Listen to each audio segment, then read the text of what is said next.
Ignoring the impact can impact your business. Hello, friends. My name is Dr. Nitin, and I help doctors and healthpreneurs to grow their clinical practice and healthcare business. So, while making any decision or taking any action, we always consider the amount of efforts required for the task or that particular decision.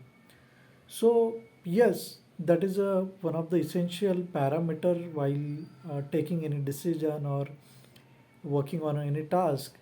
How much efforts are required? That is very essential. How much time is required? How much inputs are required? So that is the effort aspect. But we always ignore the impact component.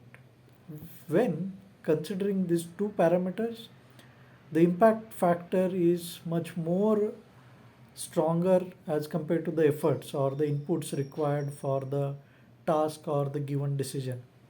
Let me give you an example. Let's say there is one task which requires huge efforts. Maybe you will consider, I don't want to do that task or I don't want to get into this decision. But it might be possible that task or that decision will create the impact on your business. It could be huge impact in a positive way or it could be a negative way impact also, because that impact will determine the outcome of the situation.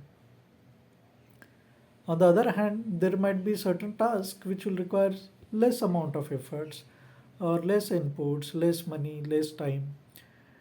uh, Instinctively you will obviously choose the task with less efforts, less task, less energy, less money, less time. But is it really creating the impact? Because if that impact is not getting created in your business, in your personal life, professional life, those efforts are going to be waste. And if it is creating negative impact, even if it is taking less amount of efforts, you should not do it. So while making any decision or doing any task, always consider the weightage of the impact factor. Don't consider the efforts or the inputs in isolation. You need to evaluate the efforts or the inputs required along with the kind of impact it is going to produce. Is the impact is positive or negative, whether the impact is high or low. So based on that, you need to make that decision or engage into that task. So that's all for now. This is Dr. Nitin signing out.